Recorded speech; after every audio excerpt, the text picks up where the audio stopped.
from our studios in New York City, this is Charlie Rose.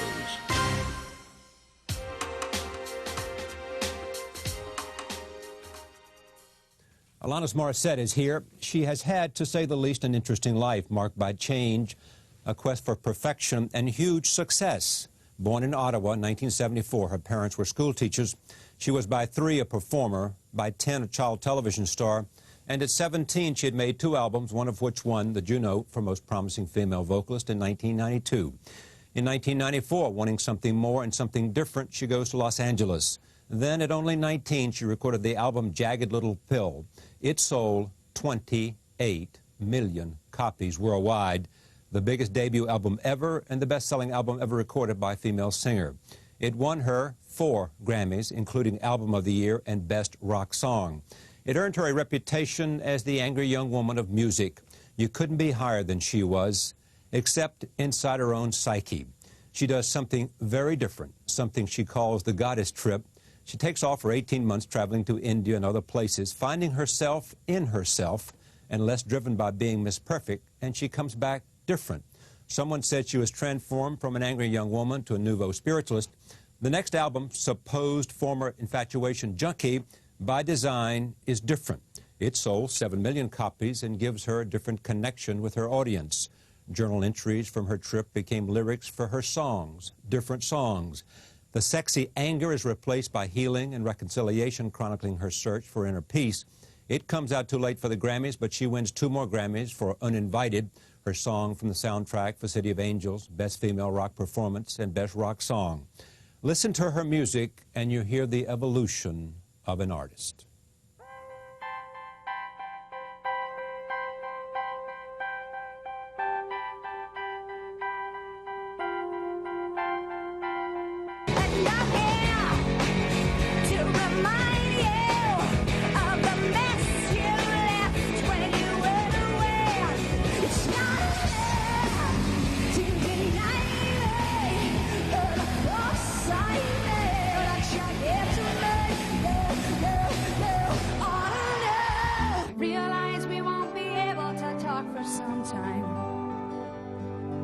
I understand that as I do you, the long distance thing was the hardest, and we did as well as we could.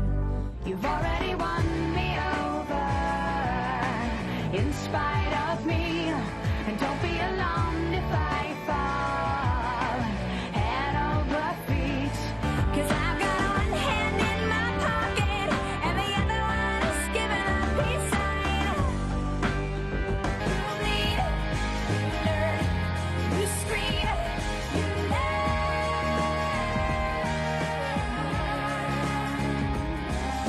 They'll throw opinions like rocks in riots, and they'll stumble around like hypocrites.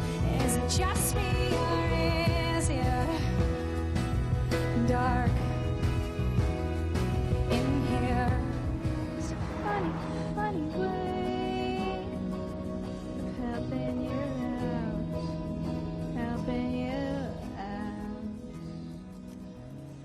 Her current album is Alanis Morissette, MTV Unplugged, from the television special by the same name. She's now in the movies, playing God in Kevin Smith's Dogma, and said to be writing a book.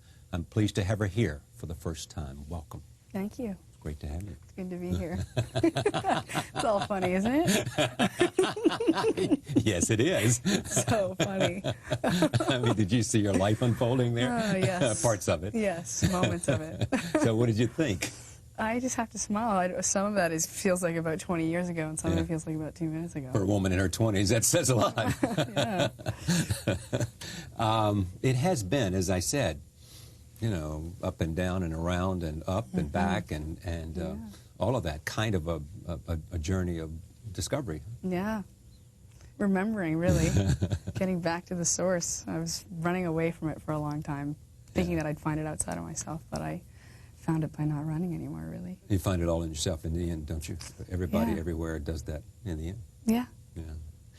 There's so many wonderful things about you that I want to talk about, but the music first and this career. Born in Ottawa, 1974. 74. Yeah. Parents were both teachers. Yeah. how did you get started so young? I started writing poetry when I was younger. Some of my journal entries were really personal, and as I got more prepared to write songs, I didn't think I was emotionally prepared to be able to write the same kinds of things that I was writing in my journals. So I would write more fiction, particularly when I was 10 years old. I wrote my first song when I was 9, and put a record together when I was 10 years old with a friend of mine, and we shopped for a record deal for 10 minutes, and understandably I think record companies were a little apprehensive, so I started my own record company with my friend Lindsay. At what time? At what age? I was 10. At 10? Yeah. And what kinds of things were you singing? Well, the first song that I ever wrote was called Fate, Stay With Me, and the second song I wrote was called Found the Right Man, which I knew nothing about, of course. Yes. Well, now that's a whole interesting theme we want to get into. Right. I mean, you're constantly writing songs about men in your life, either looking for them or men you remember in your life. Yeah. Or men who've done you bad. Quote, unquote. Yes. I mean, I assume that's just simply because you write what's on your mind and your heart, Yeah. what you're feeling at the moment. I write a lot of what's in my subconscious, and there have been times where I haven't been speaking to these people directly, you know, and not just with men, but in relationships in general. Yeah. But back then, you were on television a lot as a kid, as a teenager. Yeah, doing a lot of shows and singing here and there, and different festivals and television acting, did some theater. Yeah. Yeah, it was great. And so someone said about you, if she'd wanted to be a bricklayer, she would have been the best bricklayer around. I would have been an earnest bricklayer. I don't know about the best. Yeah. You would have wanted to be as good as you can. Yeah. You know, this is this whole notion of Miss Perfect that sort of came up about you. Right. The perfectionism when I was younger. It's funny because the standard changes all the time, so back then it was very confusing about what exactly perfect was. Yeah. You know, I had a sense of what it was, but now I realize that I'm already perfect just on a spiritual level. There's no standard to live up to. So there's no bar you're trying to reach now anymore? No. I think my motivation these days is to just express myself, and I feel excited by doing it and having whatever the expression manifests into being a real snapshot of that time. Why did you leave Canada for Los Angeles? I left Canada because I wanted to go to another country, and I was intimidated by leaving, and I didn't want to go to a country where I didn't know how to speak the language. And I was also enamored with the concept of Hollywood, and enamored/curious about it. And I was afraid, and there was a time in my life, and still an element of it now, where the only things I wanted to do were things that scared me. And it scared me very much, Hollywood. The only thing you wanted to do were things that scared you? Because it was the only time you felt on the edge? I felt alive. I felt like I was transcending something, and that I wasn't stuck somewhere. Where does the drive come from? I think when I was younger, it was a dual-purpose drive. I think one of it was this urgency to express myself, to define who I was, and that combined with being curious about what fame would bring. I think I was just very curious. I'd heard that your self-esteem would skyrocket, and you would feel self-loving and loved and praised all the time, which as a 10-year-old sounded like a really great idea. It's one of the greatest lies of all time. Right, as you probably well know, yes.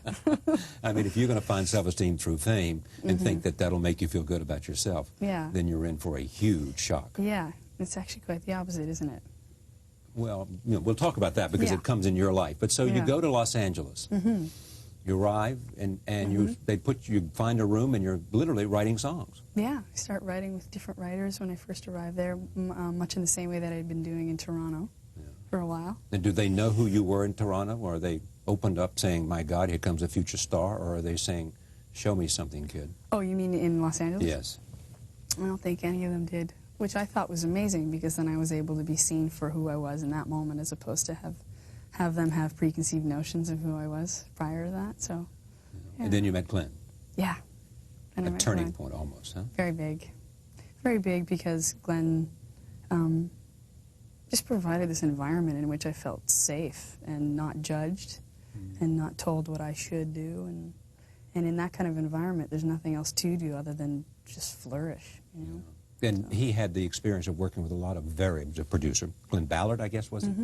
Had worked with Streisand and worked at with a lot of very, Several very artists, yeah. successful artists. And so you set out to write songs. Yeah, and I was sort of set up with him on a conceptual blind date, and Conceptual blind date. and they said You mean nothing. Right. hang out and see if there's something that comes out of this union? Yeah, I mean, the people that introduced me to him said, well, if nothing else, if no songs come out of this, if nothing else, you'll be compatible as people and you'll have a really enjoyable time.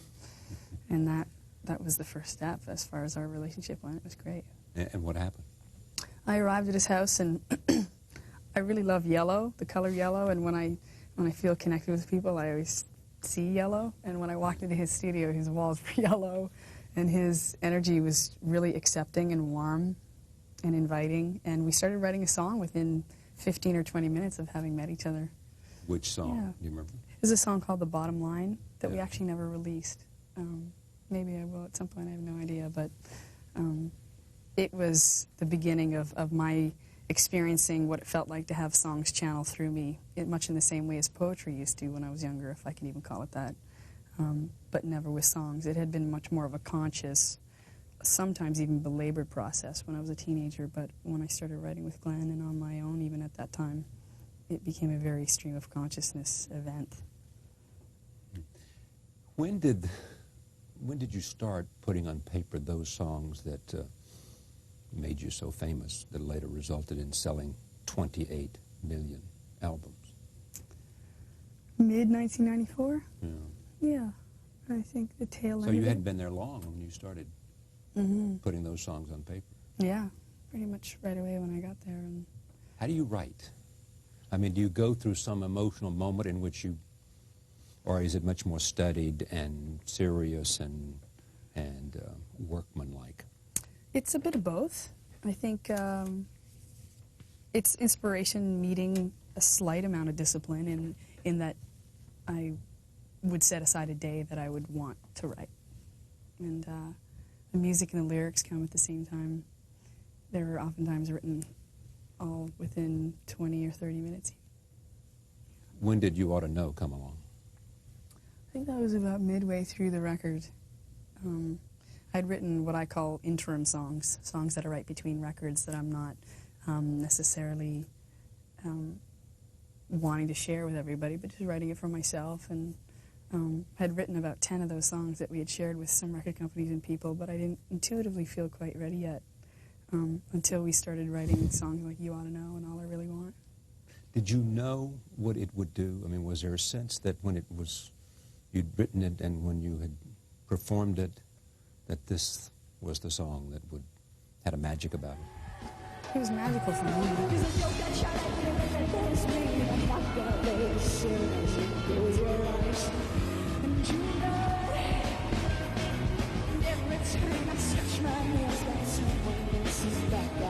I always equated evolution and growth with suffering, and I was suffering all of the time, and I felt like that was the only way that I could be close to God and growing and an artist. And so To be suffering. to be suffering. So I hope that's wrong too, but well, it no longer applies to my life now, thankfully, but it very much did then. but in tears, it all came out. Yeah, it did. It'll come out when I'm crying or when I'm laughing. It comes out in all kinds of different moments. But it's a moment of emotion, and it. Yeah, or contemplation even. Sometimes I can be extremely detached and write about something with such clarity. It depends. The stunning thing about the album, beyond the sales, is that there were so many songs that became singles. Yeah. There were hits. Yeah. What was it like for you at that time? I mean, all of a sudden, all the things that you thought about when you were 10, you had in spades. Right.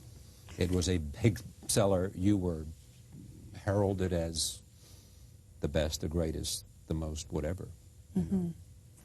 It was exciting and horrifying all at the same time. I think when it first happened, I was shocked and numb. And loving it. And loving it. It was Yeah. really exciting. I was meeting all these people and traveling and playing music and touring and sweating and running around. It was thrilling on a certain level. How long did that last? About 5 or 6 months. Everybody Yeah. wanted to meet you. Everybody wanted to hear you. Yeah. Everybody wanted to talk to you. Everybody wanted to talk about future projects. Right. You know. Yeah, I mean, some of that was amazing, but there was so much stimuli at that time that I shut down a little bit. I just put my hair in my face and looked down and shut everyone out, including my friends and family, for a while. Why? Self-protection. I was going to implode. You were. There was so much illusion and intensity and want and urgency and sadness, and I just was very confused by it all, and equally felt so blessed to be able to do what I was doing. I mean, there was no lack of gratitude, but there was certainly a lack of understanding of what exactly was going on. Do you love being on stage? Did you then? Yeah, I love it for different reasons maybe than maybe more obvious. I love it because I'm expressing myself and because I see people defining who they are in accordance to what it is that I'm singing, whether it be by jumping out of their own skin or whether it be by hating it or whatever it is that they feel when they hear what I sing. And what 28 million albums are worldwide, you know, the biggest release ever for a debut album, according to people who seem to know those kinds of things. Heralded, you know. What was it about that music that resonated with so many people, you think? I have no idea on a certain level. I think from what I've heard, a lot of people saw themselves in what I was writing about, and I was writing about parts of myself that I hadn't felt I was able to share prior to having written the record. And when I did that, I think some people saw their own stories in mine, and it made me and them at the same time, I think, feel heartened that we weren't alone in our confusion. That may be part of it anyway. There was these two things. On the one hand, there was this young woman out of Canada, you know, who wanted fame, who had worked hard to achieve it. Anybody who's 10 and sends off songs to record an album, you know, has a certain sophistication, a certain maturity, a certain energy, a certain design, a certain sense of, I make my own breaks, right? Yeah. And then all of a sudden, there is this other part of you which is writing these things deeply within your heart that are touching lots of people who feel like, you know, she says something that connects to who I am and what I believe and what I feel. Yeah. I think as soon as 1995 was over, so was a lot of the illusion that had slightly fueled my ambition, for lack of a better term, when I was younger, which is great. Yeah. So only by going there can you understand that it's not all that it's said to be, depending on what you expected from it. Absolutely. Did you think of yourself as they often described you as an angry young woman? No. I mean, anyone who knew me really well laughed at it, you know. But certainly I had no qualms with my anger. I thought that, and I thought for a long time that my anger was actually an amazing way for me to move forward. Obviously not anger that resulted in my being destructive or hurting anyone, but admitting my anger allowed me to move through it in a way that I hadn't been able to if I repressed it for so long. I felt so much anger in me for so many reasons, and out of respect for other people, essentially, I wouldn't express it, you know, but I wasn't allowing my soul to speak. And it did, especially in Jagged Little Pill. Your soul spoke, and anger came out. You have been fascinated by psychology and therapy for a long time. Still are, I guess. Yeah, a little bit less nowadays. You know, yeah. Did it help you in terms of expressing what was in you? To being able to put it in song? Definitely. There was an element of my understanding and embracing psychology to the extent that I did that resulted in my intellectualizing a lot of things and allowing myself to understand my human condition, if nothing else, my story. Just looking back on that period, do you think your gifts were more as a performer or as a songwriter? I mean, what you really had was that you were a songwriter who could write great lyrics, and the performing was just simply an extension of that. I think they're all gifts, really. I feel blessed to be able to have a voice. I'm humbled by it. I can't even believe sometimes the sounds that come out of my mouth. I feel so amazed by it. And to play live and to be physical and to write these songs, which to me are like conversations. You know, the same place that my words are coming from right now is the same place my songs come from. From your inside. Mm-hmm. Yeah. They were also sexual, Mm-hmm. reflecting a sensuality, a sense of caring about that whole aspect of humankind. Mm-hmm. Yeah, it's a big part of me. What went wrong? Why did you say, I don't want this? I need a break. I need to get away. Yeah, Everybody dreams of this, and I've had enough after 6 months. yeah. Well, I did stop after 6 months. I know, well, however long But it was. yeah, after the tour. Yeah. Well, I everything mean, the that tour should have been the icing on the cake. Yeah, on a certain level it was. Yeah. Yeah, proverbial icing. After the tour, I was just physically drained as well, and I just needed to be able to step back and see who I was again, and see what I believed, and question my own spirituality, my own take on society and politics, and my culture and other cultures and people, and I just really wanted to be able to step away and see who I was in the midst of all of it, and define what I thought was an illusion and what wasn't, and then I realized that it was all an illusion. Well, but you said something interesting there, just defining your own spirituality. You've always been in search of some kind of what's spirituality about, Yeah. even to this day. Not so much searching You anymore. found it, Yeah. but then, even when you were left Ottawa, part Yeah. of that was about, I mean, you pretty much cut all sort of sense of religious bonds. I mean, you said, what?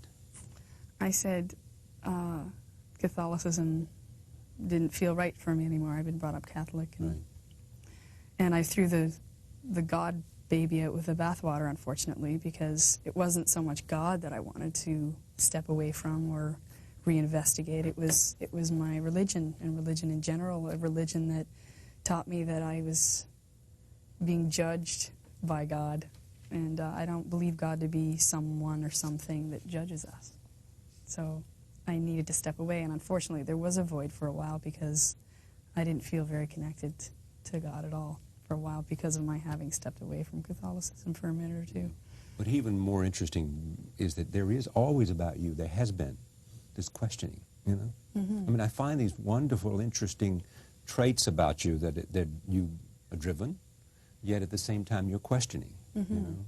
At the same time you're desirous of something, you're asking, is this all there is? You Right. know? There is this looking for experience, answers, figuring it out, you know? You pursue it with incomparable energy and demand because you're asking questions about it. Yeah, definite questions. And now I think the desire, if I can even call it that, the inspiration is to experience, Just to enjoy the experience. Yeah, Yeah, to enjoy it more than come to. yeah. There's nothing to find in it as such. So you decide to take a trip. Yeah. You want to take 18 months off. Yeah. You know, were you scared about that? I mean, you know, I may come back here and nobody will care. I was They'll have petrified. forgotten about me. I was I've got very one album out afraid. there, folks. I mean, may have sold $28 million albums, but Right. if I go away, they may forget about me. I wasn't really worried about that.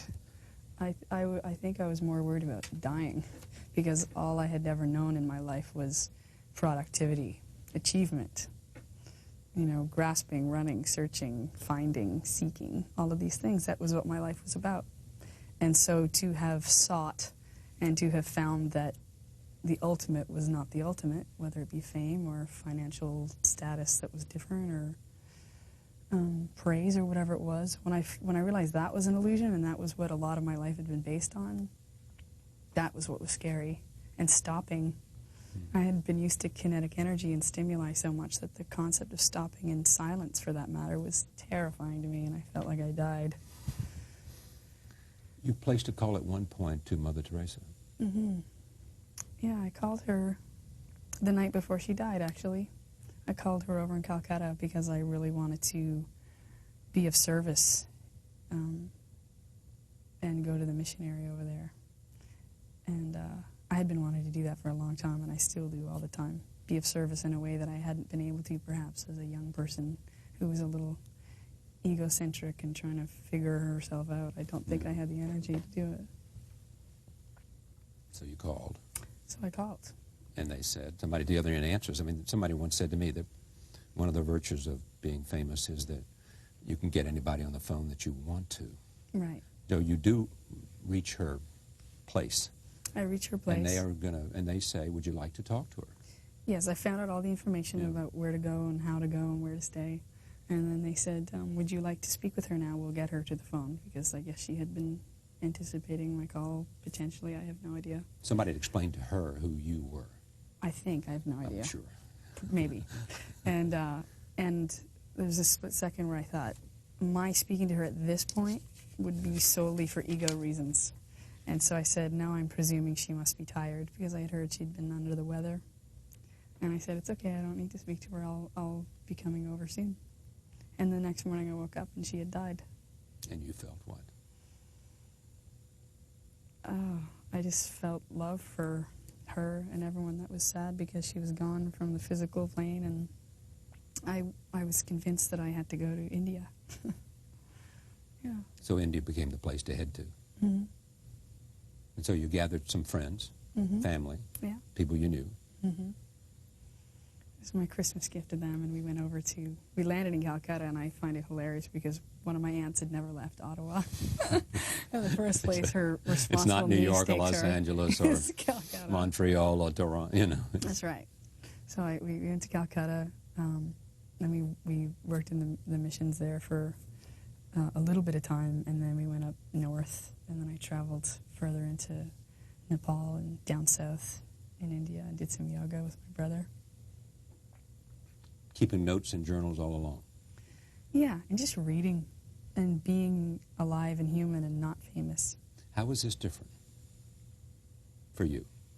What was great about it? It was really simple. Yeah. You know, You didn't have to be anything but yourself. Yeah. Nobody expected you to perform. Yeah, I didn't have to perform. Pretty good, huh? You've been great. performing all your life. Yeah, it was really great. It was probably more difficult, I think. And I also couldn't run away from conflict. I had gotten away with running away from conflict, but when you travel with people in close quarters like that, you can't get away with it, which was brilliant. You're coming to some very simple truths, aren't you? Yes. Fame isn't all that it's set out to be. Yeah. And two, you can't run away from things. No, you At can't. some point, you can't. You have to stop and say, let's figure this out. Yeah, let's just stop. Let's just stop. And then you laugh. Yes. It's not, you know. So what conclusions were you coming to about everything? I came to the conclusion that God was beautiful. And that... You weren't angry at God. No. And I felt very responsible for my own life. I felt like the creator of my own life. And I felt like there wasn't something that was happening to me. These things weren't happening to me. These were things that were manifested from what I had thought my whole life. These were my own creations, and I felt blessed. I did. I felt so grateful. I feel like that was one of the first results of my stopping, was this huge amount of compassion and gratitude that I was overwhelmed with. And the challenge for me then was to return to the lifestyle that I had left and see if I could integrate that. And you found out what? I found that it was a challenge, and that I could do it. This is now about 1996, isn't it? We're almost at 97. 97. 97. Yeah. So we're now in 97, a couple of years ago. Yeah. And you come back. Yes. Yeah. Probably the best trip you've ever taken in your life because of what you found out. Yeah. And you decide to do what? You go back to L.A.? I went back to L.A., and when I first got home, I was meditating every day for hours and hours and hours, and there was no greater love. There was no greater bliss that I can even imagine or Really? describe. From meditation? Just being was pretty, and is pretty amazing. You knew the following thing about the music business, because you're certainly wise about that what they're expecting from you and what they're hoping from you is another Jagged Little Pill, hard rock, you know, that's what you have been defined as. And there you're coming back, and you're recording songs that a different speed, different tempo, for the most part, and more introspective, more about healing and reconciliation, as I said, correct? And you know you're taking a risk, don't you? Well, on a certain level, I suppose I knew it, but I couldn't even consider doing anything other than what was going to be written and where I was at. Yeah. There was no part of you, in fact, you said once to Glenn, we can't do the same thing sideways. Well, we didn't even need to talk about it, actually. Glenn and I, at the time when we went back into the studio, there wasn't really much to say. Yeah, I'm just not there. That was a snapshot at that time. I kind of posed. Yeah, there's no reason to recreate something. Let's just get this present moment down on tape if we can. Yeah. But the first album that sold 28 million had been fueled by a lot of radio play for lots of those songs, and people would hear them and want to go out and buy the album, right? For a whole series of those songs. And the same radio people are saying, hello, this is not the Alanis we knew, right? Yeah, and some people were thrilled that there was evolution that was obvious, and others, I'm sure, weren't. Yeah. And you said, I got to be me. Yeah. Yeah, exactly. That's what you said, yes. Yeah. I mean, no matter what I have ever created, since as far back as I can remember, there have been people that have loved it and hated it and everything in between, and that probably won't change. Do I hear you saying I wouldn't do it differently at all? I was on my journey. I had to go to these mountains, and I realized that you can't duplicate one thing, and if I could have, I wouldn't want to, and I realized that success is defined in lots of ways, not just 28 million albums, to repeat it for the 15th time. You know, that is defined by who I am and where I am, and I've made all the money that I ever imagined making, you know, and I ought to just be true to myself and find a space that I like. Yeah, that's pretty much it. Right? Yeah. So you put these songs together. Define and characterize what they were. These songs, Unsupposed? Yeah. Wow, I don't even remember them right now. No. They were everything. There were so many different layers. Sometimes We're not talking about a long time ago. This is last year. It was earlier last year. 98, and 98 they came 98, yeah. Wow. They were moments of gratitude and moments of the struggle. As I evolve, there's always a letting go of what I once believed, and I sing a lot about that. I sing a lot about relationships and clarity and validation, and still some anger, I guess, a little bit. About Different environments. When I'm in environments, when I have been in environments that were really judgmental and very cruel, I'm still at a point where that angered me. That's why I wrote about it. Where are you now? Right here. Yeah, I know. That's good. And Sorry. I'm pleased about that. But you're in an okay place. I mean, you now have this MTV Unplugged. But this is a whole range of things in here. Yeah. Right. That's everything. Just allowing it to be that, realizing that I'm not my emotions and I'm not even my behavior. My essence is not my behavior. And oftentimes my behavior is a manifestation of a misunderstanding of what my true essence is, et cetera, et cetera. Yeah. And what are we going to see? I mean, someone said to me or I read about you, you know, that there was, you know, that they expected to see a lot of psychobabble and that kind of stuff. I don't hear that from you at all. I mean, it seems to me that everything that you say sounds perfectly reasonable in terms of what a young person might go through in terms of a life. Yeah. I mean, I don't hear a lot of sort of words that I hear from people who've been in therapy and have come out at the other end with sort of mouthing the words of the therapist. Right. I think therapy's brilliant, as are so many other things that I've realized, and I think it's all part of it, you know. Listen to this. This is from this album, Unplugged Performance, Baba. Take a look and we'll talk more. Here it is. I've watched this experience raise them to pseudo higher levels. I've watched them leave their families in pursuit of your nirvana. I've seen them coming to line up from Switzerland and America.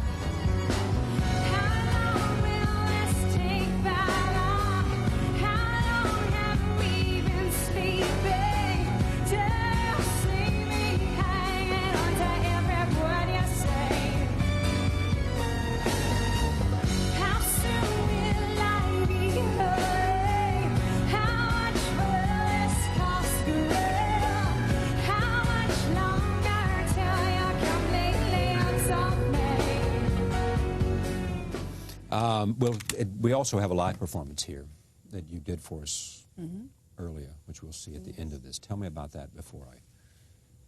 We performed That I Would Be Good with Nick Lashley, who I've played with for many years. And the song, I actually wrote it in my closet.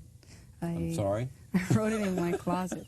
Because it was dark in there, or what? It was dark, and I've lived alone since I moved out of my parents' house. I've lived alone for as long as I can remember. Yeah, in Los Angeles.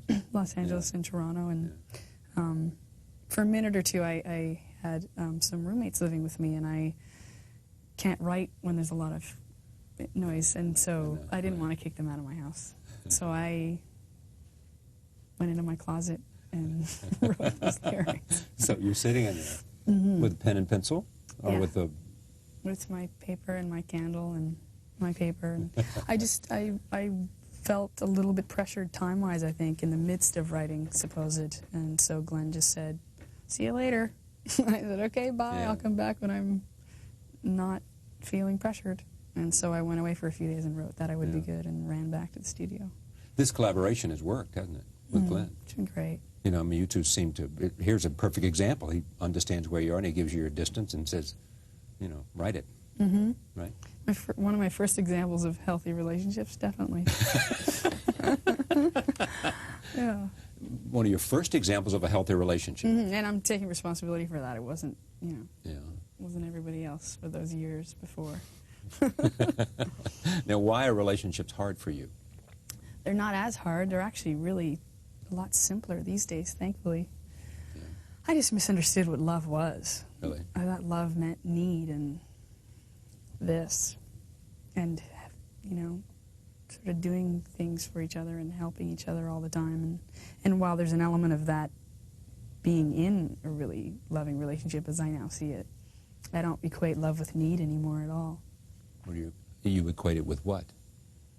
Just the verb love. Yeah. Like you see someone's spirit and who they are and their humanness and their adorableness, and you love them in a verb. And I don't see any requirements in that. It's very unconditional. You also, now, people can see your face now. Yeah. You're less hiding. Yes. Yeah. And what about this sort of journey away from the church?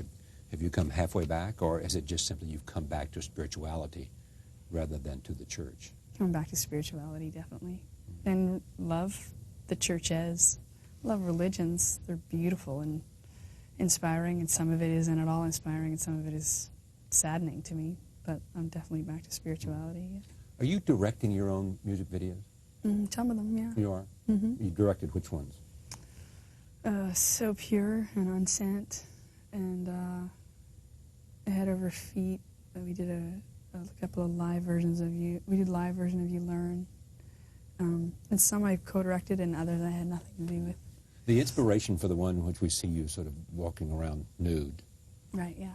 Came from being in the shower saying, What is this song about? And what does it want to be visually? And I just felt really raw and present. Thank you, India. Thank you, Terror. Thank you, Janet. Thank you, Frailty. Thank you, Consequence. Thank you, Silence. And reached a point in my life where I didn't objectify my body anymore. I saw it as an instrument rather than the ornament that it had been purported to be for so long, you know, and wanted to express that. And Stefan said, no, he directed that one. I'm sorry? Stefan said, no, he directed that one. Yeah, I didn't direct that one. This is another thing from the MTV Unplugged. Prince's Familiar from MTV Unplugged. Roll tape. Please be the jerk of my knee. I fit you always. You finish my sentences. I think I love you. What is your name again? No matter. I'm guessing your thoughts again correctly. And I love the way you press my buttons. So much sometimes I could strangle you.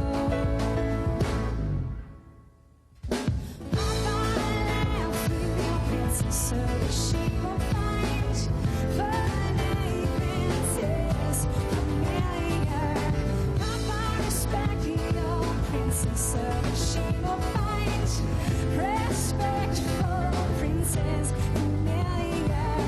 Papa, love your princess so that she will find loving princes familiar. Papa, cry for your princess so that she will find gentle princes familiar. La la la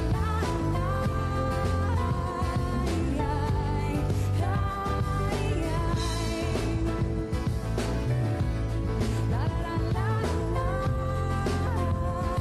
la la la. Please be strangely enigmatic. Please be just like mine.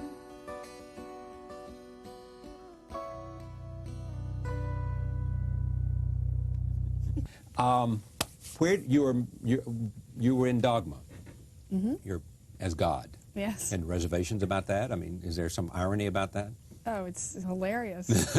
Well, the movie's so brilliant and funny, and I read the script and I just loved it. So This is Ben Affleck and Matt Damon and Chris Rock and Kevin Smith is the director, and you play God. Chris Rock plays the 13th apostle. yes, he was great in it. Matt and Ben play a couple of angels that have kicked out of heaven, and they have to go live in Wisconsin, is it? In Rome. In Rome. Yeah. You like movies? I love them. You do. You think about movies as a career? Yeah, I love directing. Watch out, since you normally get what you want. This could be. You'd love to direct rather than perform? I love performing as well. I think if it was something that I resonated with, there is such a charm for me to be able to dive into someone else's vision and be of service to them on a creative level and then step away and have it be theirs. I feel like a student in those environments, and I love that as much. But I love directing too and writing. Are you going to be in another movie soon, or are you going to be involved in another movie soon? Probably. I have nothing, no rush right now. You know, do you have any sense of urgency about anything now? Excitement, certainly. Not urgency. Excitement about? About the experience, about being on a movie set or about writing something, about creating another record, about There's some producing. talk about writing a book, either a kind of quasi-memoir. Yeah. Yeah. kind of a memoir. A little A kind of memoir. non sequitur book is what Yeah. I like to call it, yeah. Are you writing it now? Are you trying to put it down? Yeah, I've In the closet or out elements of the it. closet? Both. depending upon on who's the in mood. the house. That's right, depending on who's in the Right, house. Yeah. right. So you people still living in the house? No, I live on my own again. You do? Yeah. You like that better? I do. I really love my space, and I love inviting people in. Yeah. Yeah. So, but wouldn't you want to? Do you want a man there? Sometimes a man's there, and sometimes a man's not there, and Yeah. they're both good They're situations. both okay. Yes. As long as you have your space, you'll be all right. Yeah, as long as I can get it. How often do you write songs? I mean, do you constantly, when you're inspired and moved, you put it down? Put it in the drawer somewhere? Yeah, I have pieces of paper with thoughts and words and anecdotes on it everywhere around my house. Didn't you once say that you'd like to re-release those early albums that have never sort of been released in America? Yeah, I probably will at some point. Yeah, definitely. What would the next album be like? I mean, will it be some kind of combination of all these experiences, or will it be something totally new, not like Infatuation or Pill? It'll be stretched. It'll be.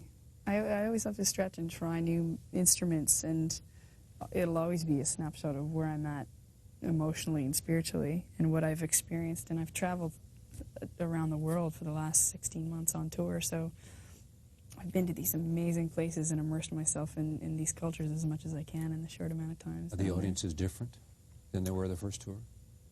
Yeah. Older? Some are older, and then some shows reminded me exactly of 1995, so it really depended where I was, really. Smaller venues? Some smaller, some bigger. Bit of everything. One night we'll play, a 200-seater, and the next night we'll play a few thousand. And how, in the performances and the tours, always a combination of everything, isn't it? Mm-hmm. It's not just MTV Unplugged is not just the first album or the second album. Yeah. You mean song-wise? Yeah, song-wise. We do everything. Can you give a performance without performing You Ought to Know? Sure. Do you? Yeah. You do? They don't demand it? I don't know if they do. Yeah, but one of the phenomenons for you was, as you began to tour, as I remember, as you would, everybody knew the words. Yeah. That's got to be. It was beautiful. It was helpful, too, because sometimes I didn't. No prompter around, huh? Yeah, they very much helped me out sometimes. Because you've forgotten the words? Oh, yes. Do it all the time. Just ask my monitor engineer. He will bust my chops constantly. Now, how do they remind you? By singing it. Oh, they do? Yeah. Off backstage, just sing it for you. No. I'm talking about the audience. The audience was singing. There was one time where Vince, my guitar technician, actually helped me out with the words to Uninvited because I completely forgot them. I went to the side of the stage. That's a pretty big song. Yeah. And you forgot the words? You know, those times when you forget how to spell words like walk or does? Yeah. That was one of those times. That's the last song on this album. Right. And I remember the words. You did here? Apparently, yes. Yeah. Do live performances have all the thrill that they had for you? Oh, yeah. It's different. I feel much calmer on stage now. When I first started touring in 1995, I felt like I was in a fishbowl. And even the way in which I performed, I felt protected me, and it kept people at arm's length. And on a certain level, I guess it was convenient then, but I feel much more comfortable in my own skin on stage now. You record with Maverick, which is Madonna's record album. Mm-hmm. She once said, when you were younger, in 95, you reminded her of herself at that age. Yeah, she did say that. And today, you think you'd remind her of her at another age? I don't know. I'd have to ask her. Maybe. You're not close, or you are close, or? Much love and respect. I actually don't spend a lot of time with her, though. Yeah. I'm kind of What songwriter or singer would you most inspires you the most, informs you the most? There's so many. I love R.E.M., who you had in here. Michael, who's awesome. And people like Chris Cornell and Jason Faulkner and Carole King, and I love Fiona Apple, and I love women and men and artists that just channel and go. people have compared your work to Tapestry as well. Wow. Yeah, she's amazing, Carole King. I remember her voice being the first voice when I was really little that made me feel like she was a relative of sorts. I remember when I was really little, I used to really respond to her. Thank you. Pleasure. Very much. Alanis Morissette coming up next. We conclude with a performance. Thank you for joining us. See you next time.